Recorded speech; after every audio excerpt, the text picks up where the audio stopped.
हाय दोस्तों, मैं हूं अमित शाह और मैं आ रहा हूं खूनी मंडे पर आप सब लोगों को एक हॉरर किस्सा सुनाने।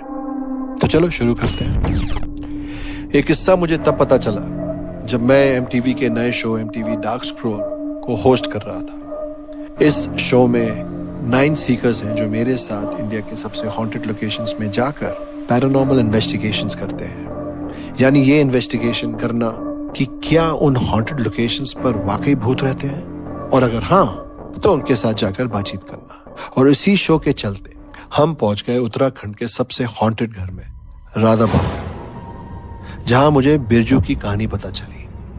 बिरजू दिल्ली का रहने वाला 21 साल का एक साधारण सा लड़का था।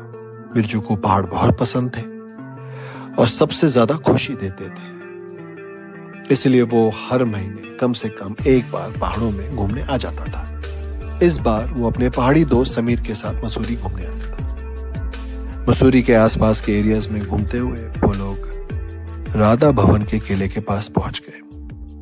बिरजू की नजर जैसे ही इस खंडर हुए किले पर पड़ी, वो बस वहीं रुककर उसे देखने लगा। बिरजू उस किले के अंदर जाने की जिद करने लगा, पर तभी उसके दोस्त समीर ने उसका हाथ पकड़ लिया। अब पहाड़ों में रहने वाला समीर राधा भवन के बारे में कुछ तो ऐसा जानता था जो बिरजू को नहीं पता था। समीर ने अपने घर वालों से राधा भवन के बारे में कुछ चीजें सुनी थी। सुना था कि राधा भवन कोई मामूली किला नहीं है, बल्कि एक भूतिया किला है। बिरजू इन सब चीजों में नहीं मानता था। उसका मानना था कि भूत प्रेत या पैरानॉर्मल जैसा कुछ होता ही नहीं। पर समीर बार बार उसे अंदर जाने से मना कर रहा था। अब इन्हीं बातों के बीच वहां से मसूरी के कुछ लोकल्स गुजर रहे थे। उन्होंने जब उन 2 लड़कों को आपस में बहस करते हुए देखा तो उनके पास आ गए। जैसे ही उन लोकल्स को पता चला कि बिरजू राधा भवन के अंदर जाने की जिद कर रहा है, तो सभी के चेहरों का रंग उड़ गया। फिर उन्होंने बताया कि वहां की कहानी क्या है। उन्होंने बताया कि 1871 में बने इस राधा भवन की अपनी ही एक कहानी है। ऐसा माना जाता है कि कोलकाता के राजा जब मसूरी आए तो उन्हें यहाँ की वादियों से प्यार हो गया, और उन्होंने अपने इस प्यार की निशानी के लिए एक किला बनवाया और उसका नाम राधा भवन रख दिया। उस किले से उन्हें एक अलग सी अटैचमेंट हो गई, इतनी अटैचमेंट कि वो कभी मुड़कर कोलकाता वापस गए ही नहीं और उस किले में रहने लगे।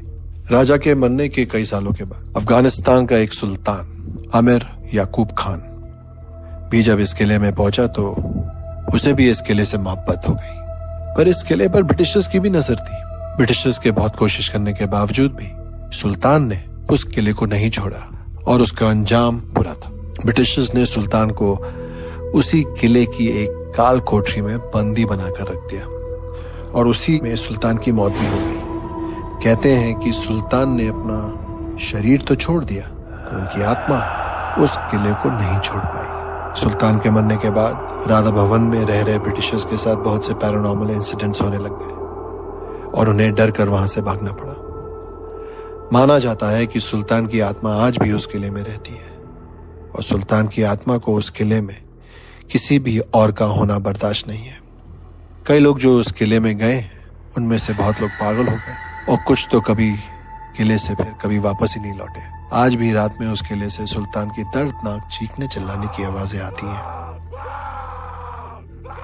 ये कहानी सुनकर समीर के तो पसीने छूटने लगे, पर बिरजू जोर जोर से हंसने लगा। उसने लोकल्स की कहानी का मजाक उड़ाया और कहा कि ये सब सिर्फ कहानियां हैं और वो इन कहानियों को झूठा साबित करने के लिए तो अब तो बिल्कुल अंदर जाएगा। लोकल्स बिरजू से गुस्सा होकर वहां से चले गए और बिरजू राधा भवन के अंदर जाने लगा, पर समीर ने भी उसके साथ चलने से इनकार कर दिया।